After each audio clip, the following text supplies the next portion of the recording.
Good morning. I haven't posted many videos in the past 3 or 4 days because I've been overwhelmingly tired.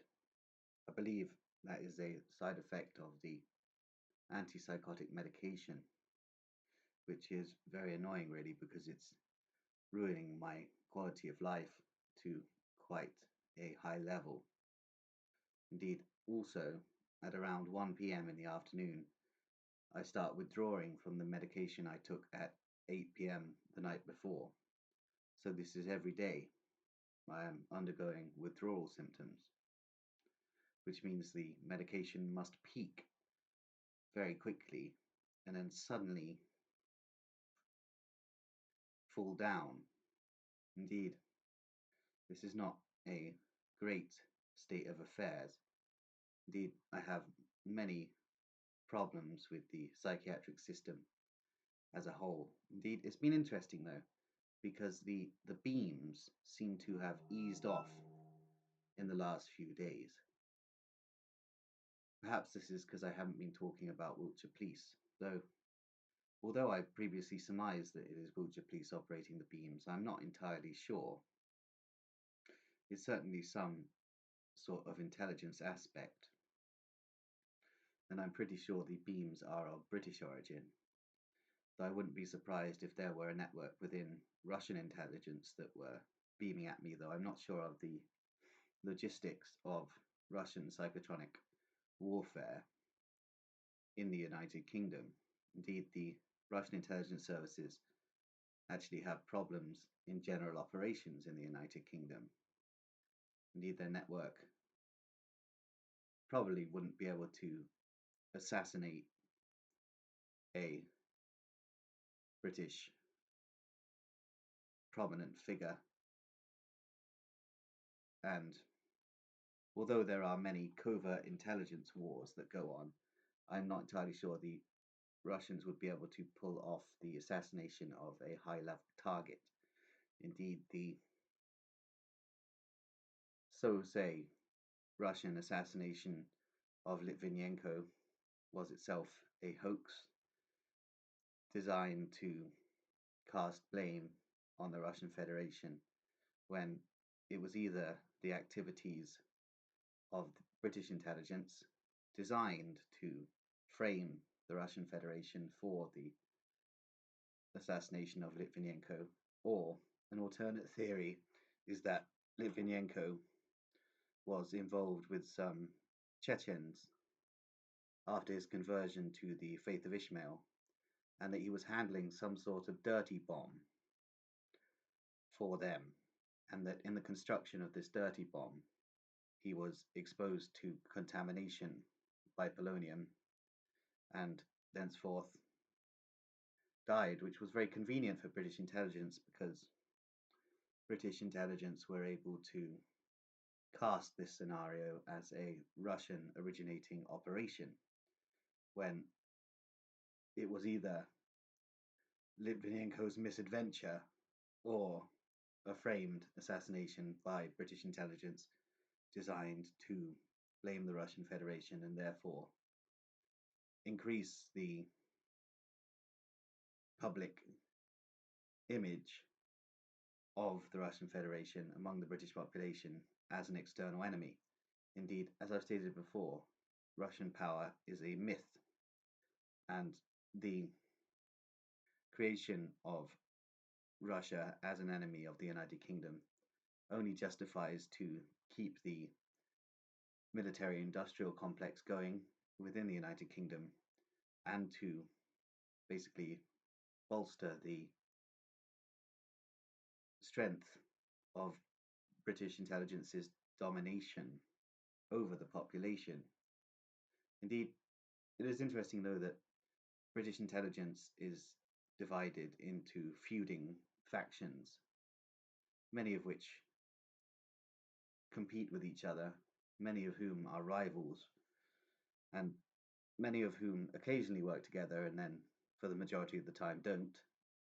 However, there is a core Nazi fetishist element, and as I've stated, above a level of security clearance, British intelligence is the Deutsche Verteidigungs Dienst network, and this is becoming more and more apparent to me as time goes on.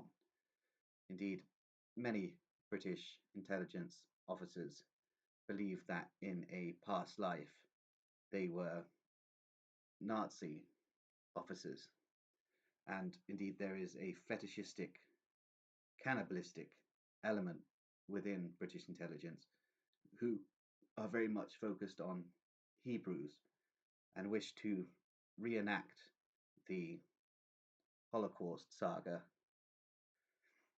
due to some sort of occultist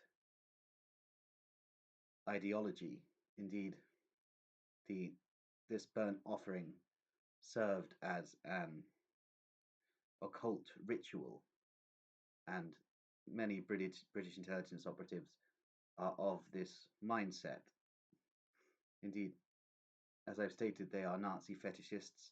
Indeed, the Hellfire Club networks have been basically absorbed by the Deutsche Verteidigungs Dienst, and the Hellfire Clubs are now Nazi fetishist networks. And also, as I've stated, the Director General of MI6, Blaise Metrovelli, is the daughter of a Ukrainian banderist, and she is therefore a key component of the Deutsche Verteidigungsdienst cabal within British intelligence that seems to be running British intelligence. Indeed, the Deutsche Verteidigungsdienst seem to oversee the top levels of British intelligence and therefore are running many of the lower level operatives also.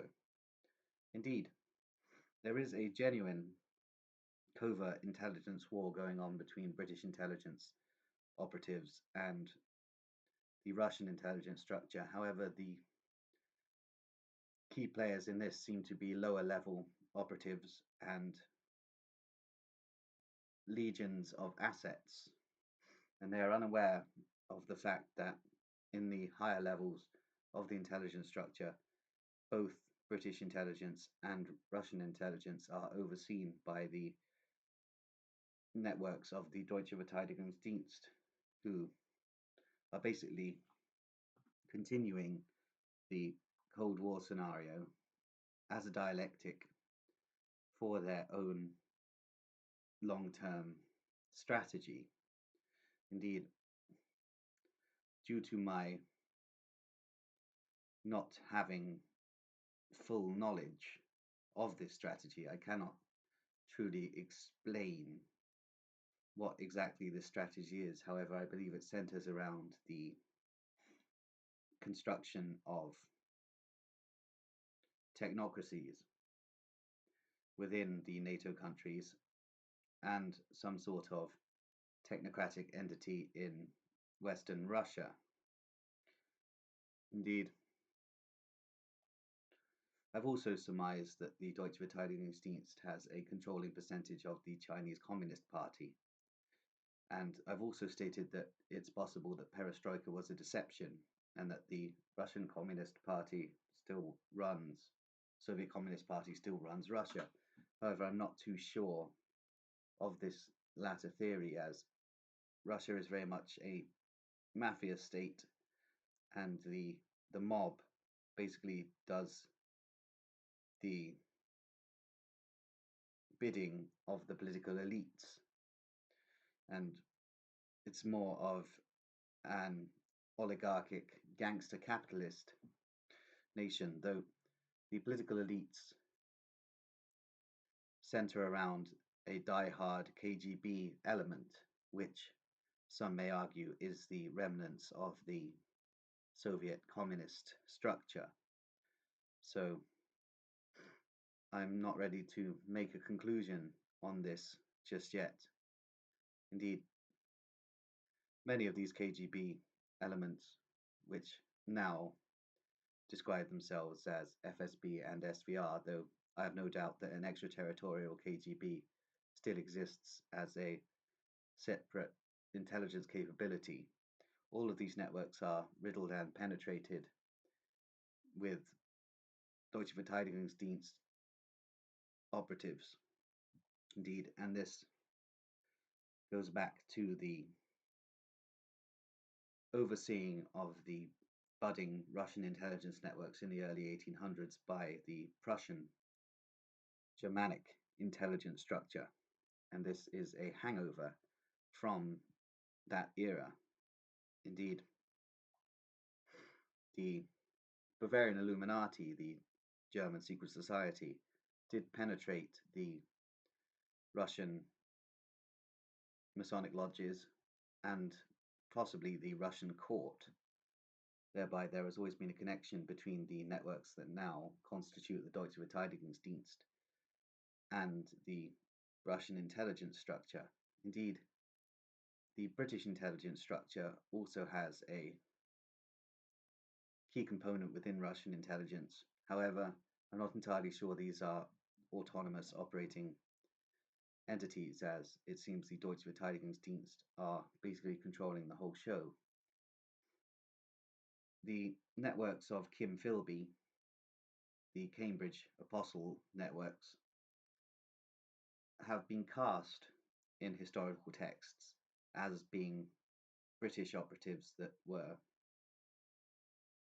seduced by the Russian intelligence networks and thereby became Russian intelligence operatives. But it seems actually that the Philby network were actually working for the Deutsche Verteidigungsdienst the whole time, which would make sense considering Kim Philby's father, Jack Philby, being a prominent fascist who was involved in key oil cartel arrangements between the Saudis and the Germans. Indeed, this shows the deceptions within the grand strategy of the Deutsche Verteidigungsdienst and how historical texts have been perverted by Deutsche Verteidigungsdienst intellectuals, and therefore we are receiving a different story of history.